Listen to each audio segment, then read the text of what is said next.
妇道人家没什么见识，请参军勿怪。既然不是大总管要拿人，那就更好说了。横竖这米大郎伤成这般模样，哪里也去不得，请参军略等一等，待他的伤势略好，再带上公文拿他入案，省得让大伙当真以为有人为了抢掠钱帛，屠害城内行商灭族，杀人灭口。夫人果然是侠骨仁心，只是莫要连累了自己才是啊。公子说笑了，都云善恶有报，我又不曾屠城越货，怎么会连累到自己呢？举头三尺有神灵，只有那些满身罪孽、作恶多端之人才会恶有恶报。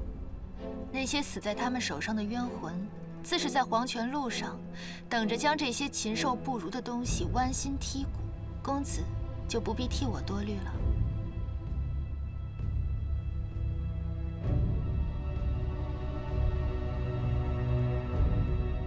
夫人今日此言，苏某定当铭记于心。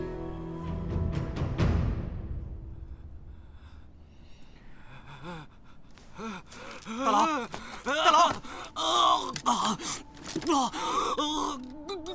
大郎，经受不住这虎狼之药，你快救他，不能让他这么不明不白的就死了。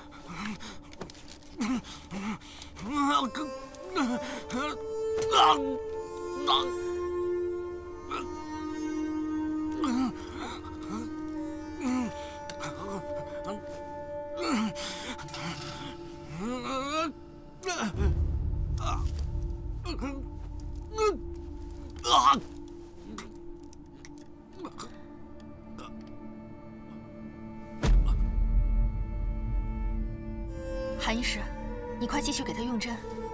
他若是就此死了，好些话都没说明白，那可如何是好？你快救他！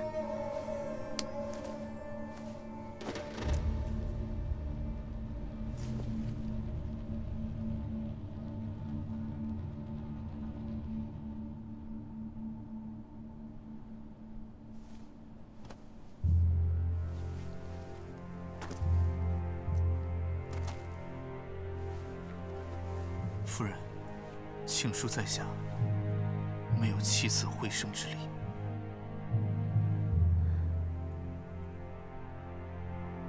夫人请节哀。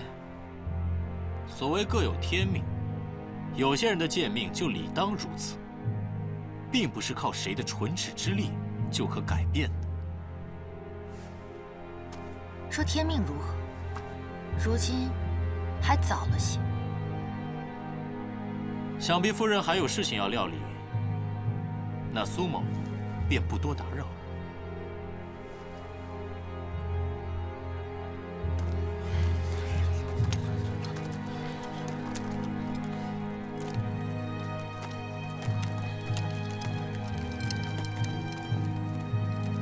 呸！什么东西？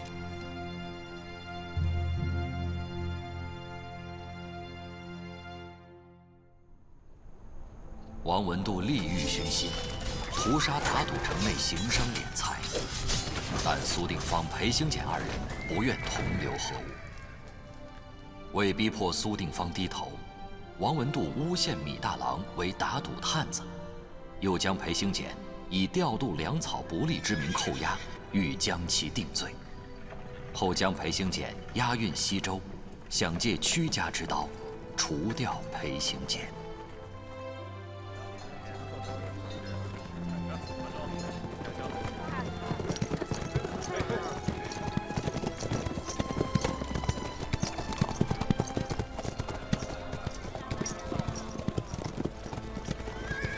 裴三郎，掌柜的，仗打完了吗？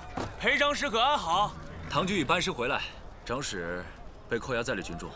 长史千辛万苦筹集粮草，不曾领功，怎么反被扣了？是啊，这该如何是好啊？这3个月来，守约呕心沥血，用手头区区2、3万民夫和车马，支撑着10万大军的粮草，到头来，却换来的是一场血腥的屠城和一个调度粮草不利的罪名。夫人不必太过担忧。王文度副总管虽然没安好心，但长史素有威望，在军仓数月更是深得人心。将士们对长史还是极为照顾的，所以并没有吃什么苦头。算算日子，皇后多半也是得了信，说不定陛下的旨意已经下来了。咱们只需再多等几日，自然会有好消息的。此次之事，还是要多谢阿紫。阿紫这一趟着实凶险，这一次还多亏了长史，我们这些筹备军粮的行商才能得以全身而退的。此言何意？王温度派到军仓的那些校尉，原本是想把那些行商都扣住的，幸亏长史说了一句：“王副总管若想在回城的路上再无粮草补充，尽管扣人便是。”那校尉思索了半天，还是没敢，这才只扣了长史一个人。他们原打算日夜审讯，坐实长史的罪名，只是调度粮草不利的说法一经传开，掌管军仓的李郎将便立时翻脸了。因为长史在军仓中并未任职，只是协助他李郎将行事。若真由他们定下了调度粮草不利的罪名，他李郎将又焉能脱身？军仓士卒看不过眼，趁机一番鼓噪。逃亡温度的清兵到底是不敢犯了众怒，再加上安掌柜上下打点的周到，事情便拖了下来。汪温度利欲熏心，先是为了敛财，不惜屠杀城内行商，而后又将米大郎诬陷成打赌探子，现在又抓了守约，为的便是逼苏定方将军低头，甚至先发制人，给他安上罪名。屈都护可知晓此事？军中有人偷偷跟我透露消息，说王副总管会将长史送回西州。想来多半是想借屈家的刀来杀人，所以我们俩才快马加鞭地赶回来，好让你有个心理准备。屈都护和司马都不糊涂，岂肯做他人手中之刀？只是长史被押回西州，若屈都护害怕得罪了那些将军，就算圣旨不日便到，可这些日子该如何是好啊？屈都护的本意定是不想为难守约，咱们只要给他寻个理由便好。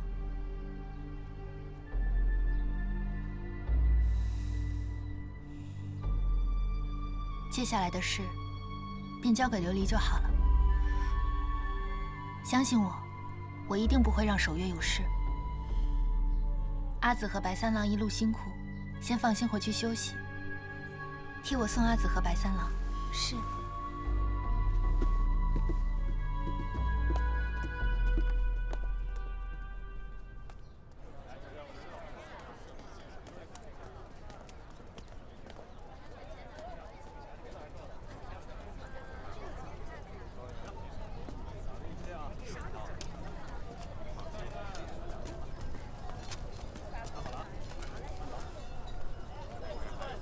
白三郎，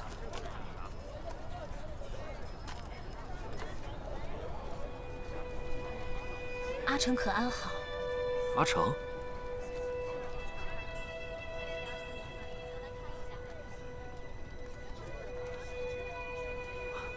阿成陪伴长史左右，一切安好。多谢。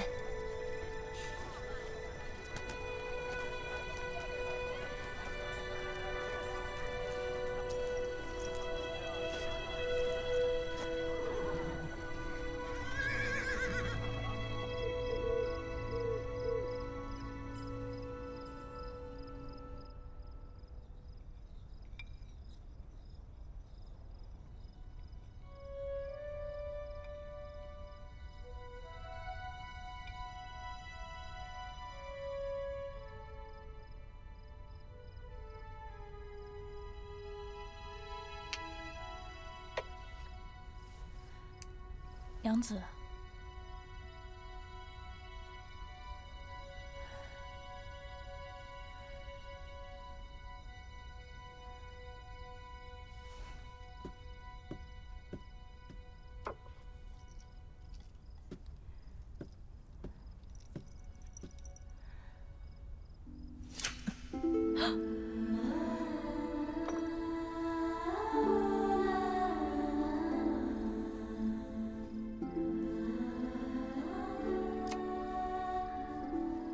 先贤有云：求木之长者，必固其根本；欲留之远者，必峻其泉源；思国之安者，必积其德义。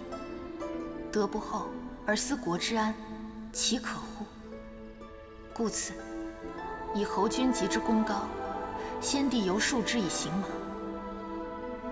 今葱山道总管程之节，副总管王文度并蒙拔擢，受将帅之任，不能正身奉法，以报陛下之恩，贪残淫纵，因一己之私欲，图投唐之城池，杀人数千，掠获无尽，并域外之民，含千古之恨，并清廉之士，蒙不白之冤，而欲蒙蔽圣听，其心犹为可诛。娘子，恳请陛下以雷电之天威，绳凶徒于刑典，并西域万民，感皇恩浩荡。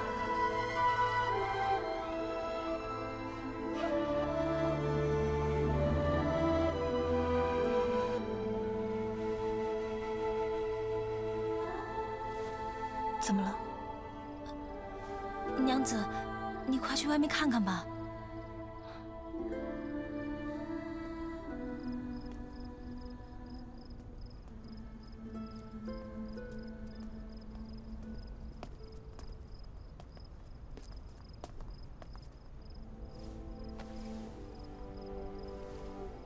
韩嗣见过夫人。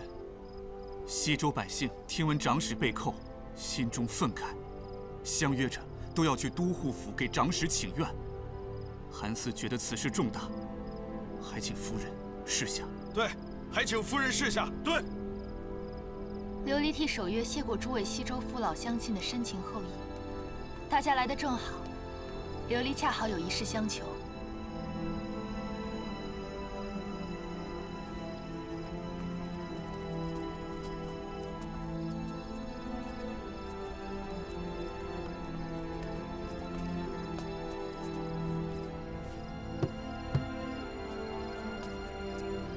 这是琉璃亲笔所写的请愿书。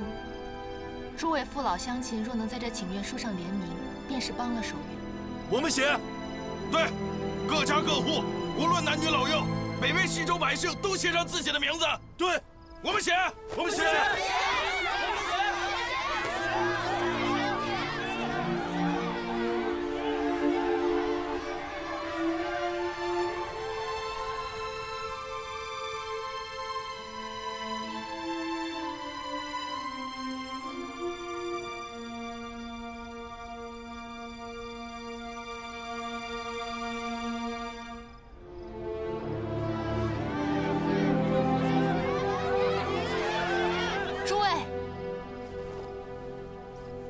这份陈情书，将来是要呈送长安，交到圣人手中。你们若在这份陈情书上签上自己的名字，必定会得罪陷害长史的奸人。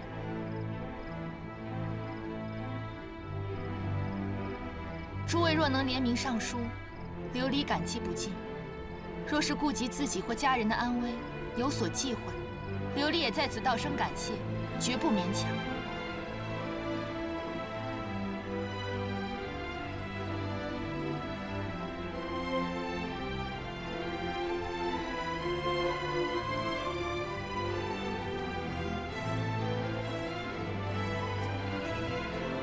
阿妮，拿笔墨来。是。不必拿笔墨。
万民书的铺垫，屈都护便以此为由，在第2日放裴行俭归家。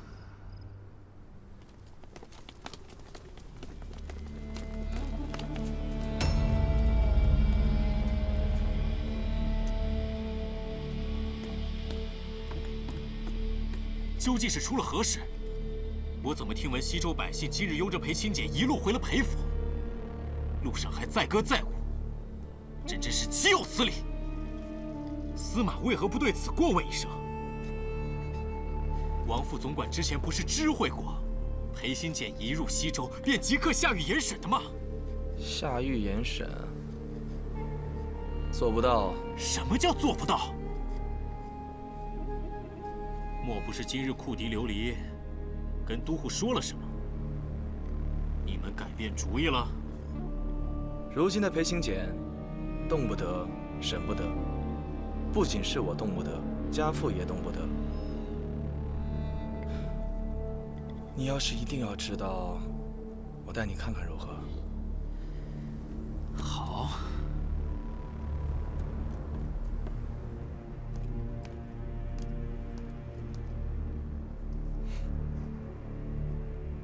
司马，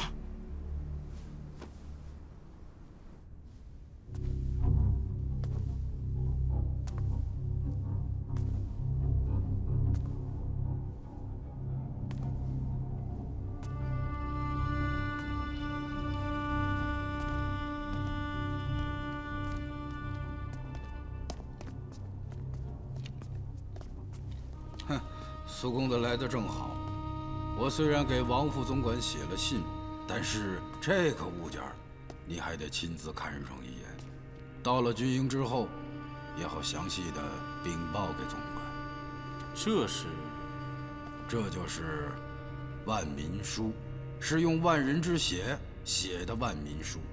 今日早间，库迪氏将它送过来，声称我等若是要将裴行俭下狱，他便要带着西周的行商僧侣，一路举着这血书去长安陈情。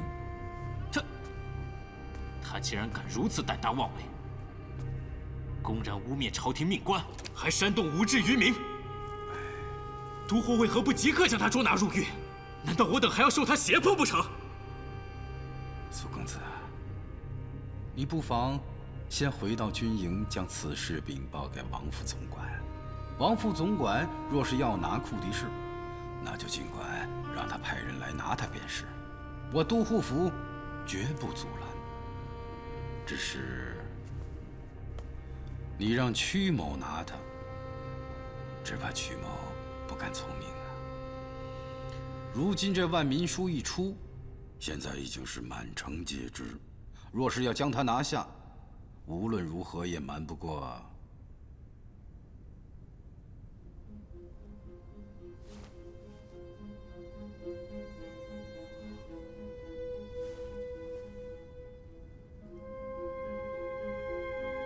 误什么？你离开长安久了，可能有些事情你不知道。这库迪氏厉害得很，他与皇后相交颇深，连那临海大长公主都拿他无可奈何。他看山东人写这血书，自然是想到了万全之策，除非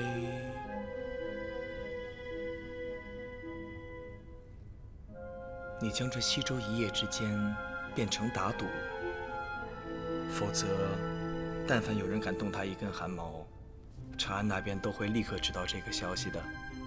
如此说来，都护是打算袖手旁观，任由他们夫妇逍遥自在？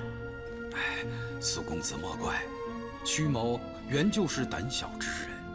这半月以来，咱们西周门禁很严了吧？可是往东去的行商和僧侣总会有一些，谁知道他们是否还带了一份这样的血书呢？若是半月以前有人离城，日夜快马加鞭，恐怕此刻已经离长安不远了。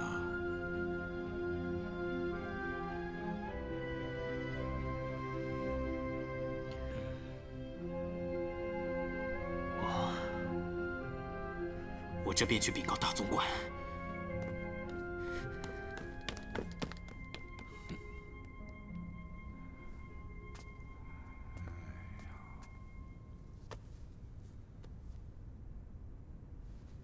哎，玉郎，依你看，这库地氏会不会真的派人带走另一份血书啊？有没有另外一份血书我不知道，不过这2天，裴行俭家的车夫是已经不在西周了。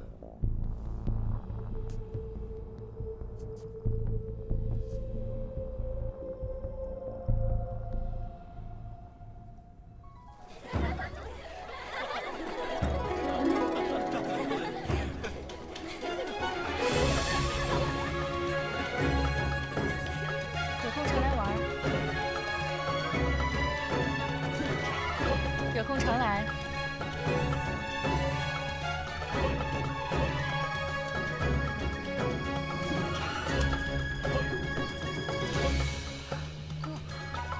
娘子放心，娘子赶快进去陪郎君吧，这儿啊有我们呢。阿长也辛苦了，快去歇着吧。啊，你快给我吧，赶紧歇下去。哎，没事儿，我跟郎君在军营里面待了这么久，好不容易回来能见着你。们这些家人，我一点都不累，我高兴得很。这就交给你们了。是。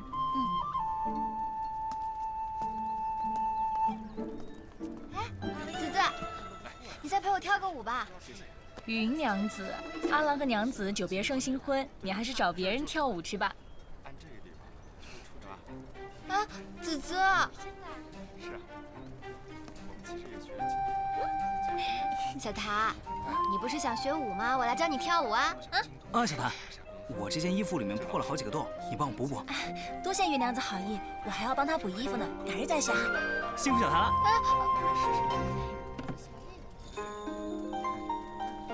三娘，左右你也无事，你跟我一起跳舞吧。东家，我也有事，我就先走了。哎，三娘，你们是在干嘛呢？跳舞啊。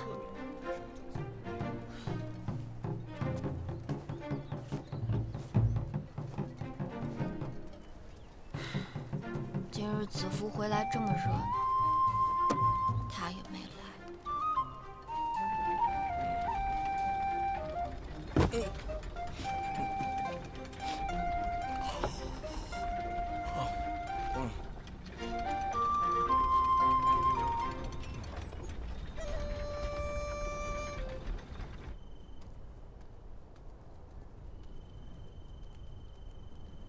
守约。守约。守约。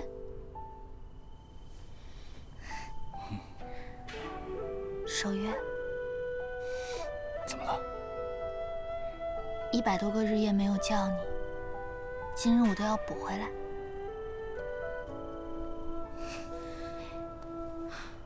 只要你愿意，千遍万遍我都会应你。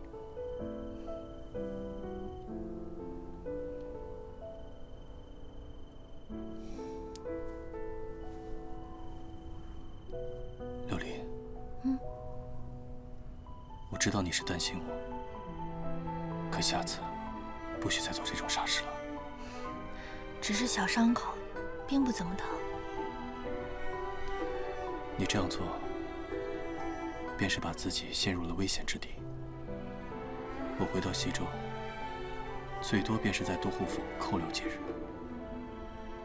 瞿都护和司马，想来并不会为难于我。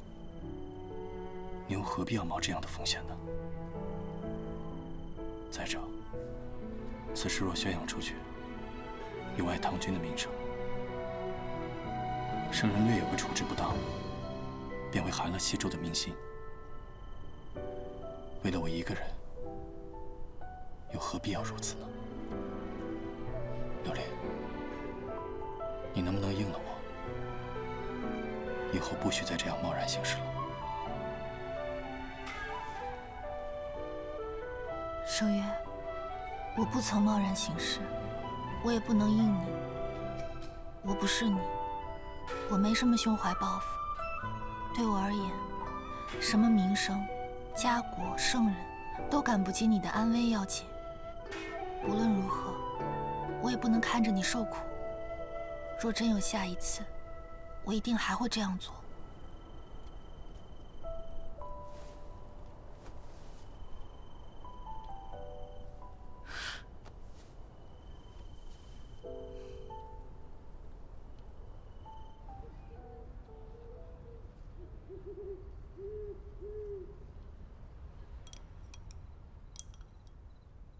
军营那边还未曾传来消息。生意若晚些，本也不打紧。可是阿尼回来说，那米大郎在药铺的地仓里啊，已经快憋疯了。照米大郎那性子，憋一憋也好。不过那韩四的确有些手段，手中竟有这种奇药。那药啊，其实也不出奇。原是一家为了给伤者续肢接骨或者剖肉屈腹时用的古方，服下之后便会昏沉不醒，气息和心跳变得轻缓，而且全然不知疼痛，看着唬人，但若是仔细探看，却是瞒不过人去的。只是韩四在米大郎身上、脸上做了手脚，模样便先唬住了人，再用银针狠狠地扎了他的掌心。旁人看米大郎全无反应，更是笑了疑心去。说来不过是障眼法，倒是那米大郎足足昏睡了2日多才醒。我听韩四说，大约是药用的多了。原来牛犊和人的分量到底是有些不同的。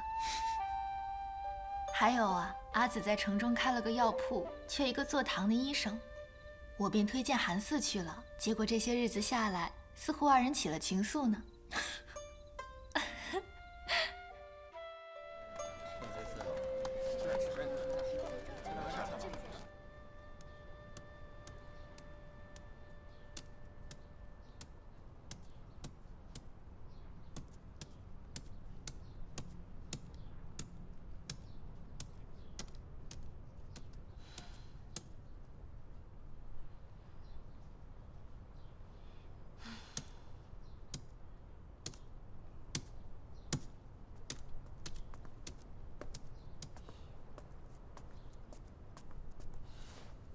是你呀。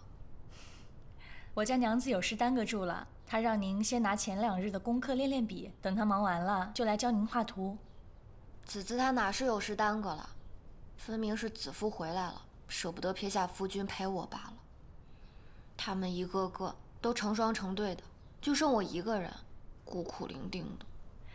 云姨娘子说笑了，是屈司马过来探望长史了，娘子她正在陪客呢，实在是不得闲。司马来啦！是。哎，娘子。司马，司马那日为何不来探望子夫？那日大家都来了，载歌载舞的，好热闹呢。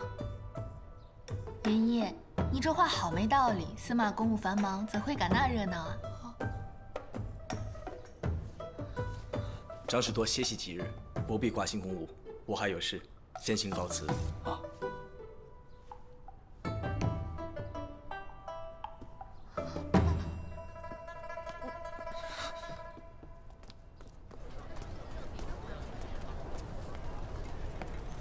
司马，我有话要问你。何事啊？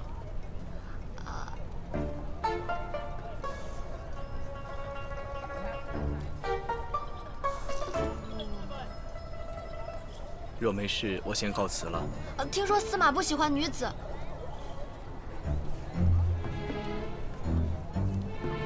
这可是真的？谁跟你说的？是张敏娘跟我说的。她说担心我错付痴心，自讨苦吃。我想当面问清楚。张敏娘虽然动机不纯，倒是帮了个忙。是啊，我就是不喜欢女子。男子有什么好？女子有什么好？嗯？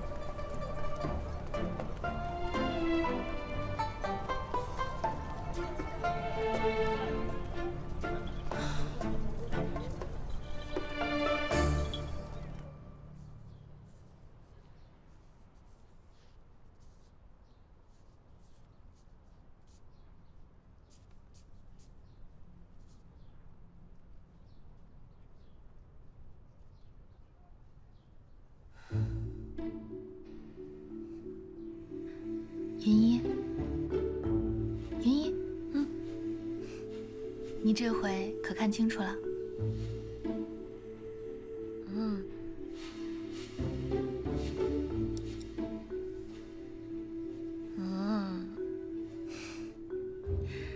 你方才追过去，和司马说了什么？为何回来后这么心不在焉的？子子，你说司马长得这么好看，人又那么聪明，机阔织造，经营生意，治理西周，造福百姓，他什么都懂，可为何偏偏不喜欢女人呢？子子，你笑什么？你是在笑我吗？我不是在笑你，傻云逸，你哪里听来的胡话？信不得。我不是在笑你，我只是突然想起了之前的事情。之前的事是司马吗？子子，你快跟我说。司马之前在长安做质子时，被好多皇亲贵女纠缠，所以司马故意做出了喜欢男子之态，以远离是非。此话当真？千真万确。当初司马为了让我和守约着急，故意表示出对我表兄穆三郎有意，所以守约就将计就计，要将穆三郎送到司马身边。司马吓得不轻呢。哦，哎，你又上哪儿去啊？我要去告诉张敏娘，让她莫要误会了司马。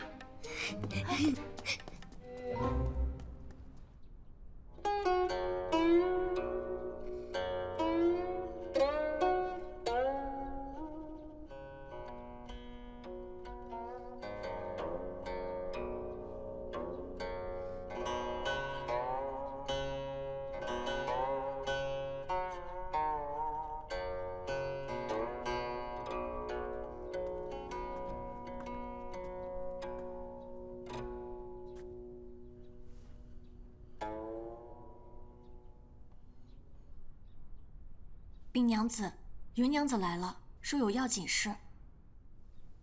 她能有什么要紧的事？随便找个托词打发她走。等等，她若以后再来，你一概推了，不必回我。是。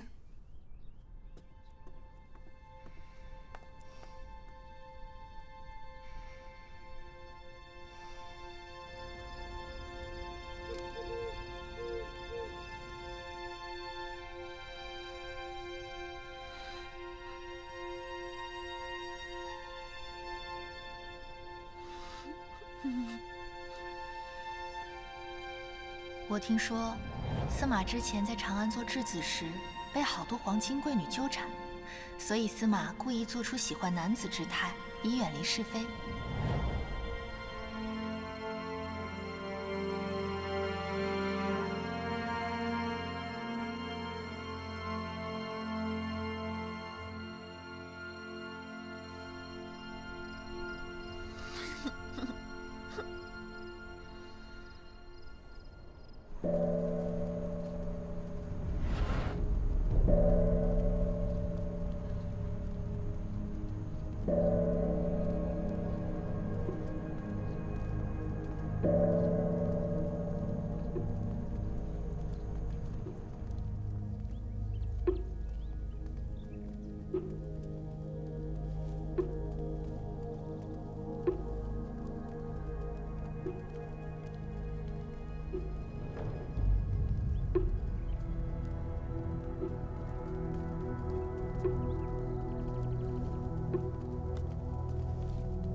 张娘子，张娘子，张娘子，芸娘也来上香啊！你我真是有缘。我去府上寻了你好几次，你都不在。芸娘找我何事？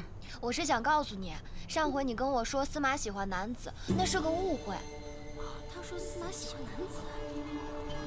我何时跟你说过这个事？你怎么污蔑司马，污蔑我？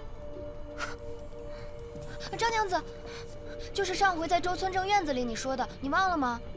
我是想告诉你，你这样道听途说、以讹传讹，对司马的名声不好的。娘子，张娘子，余娘，我好好跟你说道理，你为何推我？流血了，娘子流了好多血，还愣着干什么？快去禀报司马！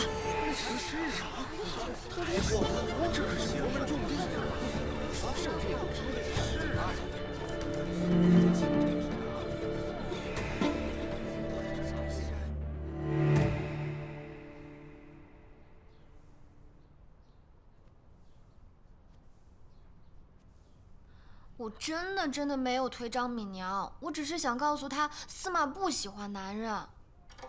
这张娘子是西周的名门贵女，为什么要故意诬陷余娘子？其中是不是有什么误会啊？你不信我？子子，那你呢？你是不是也信了张敏娘，不信我？我发誓，我真的没有推她。信，我当然信你。只是，当时周边可有人能帮你作证？能作证的，只有张敏娘的婢女。你先别急，听你说完张敏娘摔倒之后还能大呼小叫，想来摔得也并不严重。我们这就带上医师和补品去探望一下张敏娘，大事化小，小事化无。什么呀？我根本就没有推她，是她冤枉我。我们为什么要去看她呀？她是西周贵女，又是去都护家的亲戚，总不好不闻不问。该有的礼数还是要有的。子子保证绝不让你受委屈，你可信得过子子？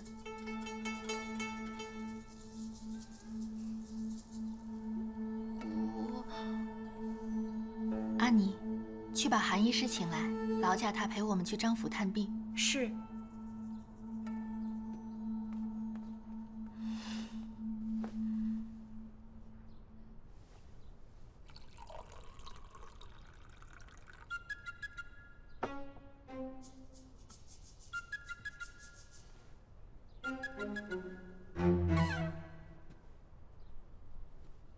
我看你也并无大碍。这婢女是如何当差的？话传的倒是惊天动地。司马不知，余娘子推我家娘子的时候，下手有多重。亏得我家娘子身子轻盈，可还是摔伤了胳膊，流了那么多血，疼。娘子，娘子，无缘无故的，余娘为何要推你啊？怎是无缘无故？那余娘子不知从哪儿听来的闲话，说司马好男风，跑来向我家娘子求证。我家娘子哪儿听得别人污蔑司马，于是认真劝他。大佛寺香客众多，怎可这般口无遮拦，随意编排司马的是非，损害司马的声誉？可余娘子非但不听劝，还直着嗓门跟我家娘子争论。因说不过我家娘子，竟恼羞成怒，一把将娘子推倒在地。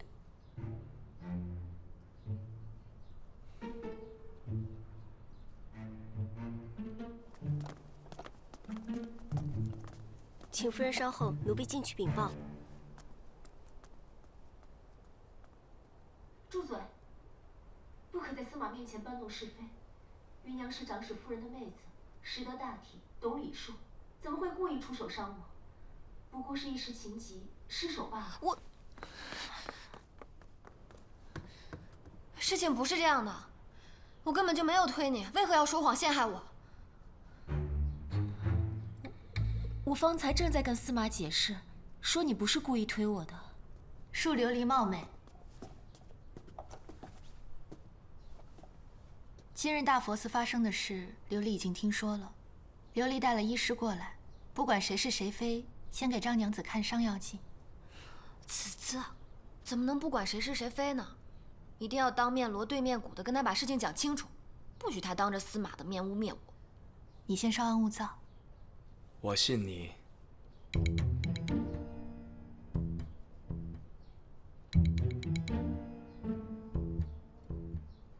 我信余娘子说的。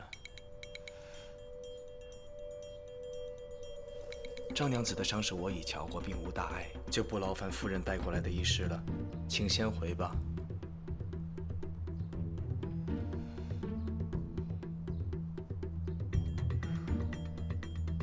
这本来就不是什么大事，敏娘不过受了点小伤，都怪婢子大惊小怪的，还惊动了司马跟库迪夫人，真是过意不去。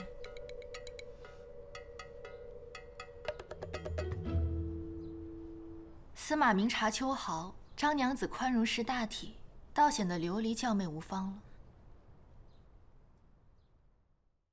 春来执笔画思念，挥青写的红梅叶。池塘边，柳树旁，满江诗一书从前。匆匆老去那些年，愿有月宿南园。我寄相思谁解写？长亭外，小桥边，明月下，别窗前。几经风雨宿缠绵，似沧海一桑田。春秋又望溯流年，花凋谢笔生寒。青春逝去别少年，寒雪天际山月，却醉寒长一灯闲。望明月有阑珊，人尽窗寒碧有雪。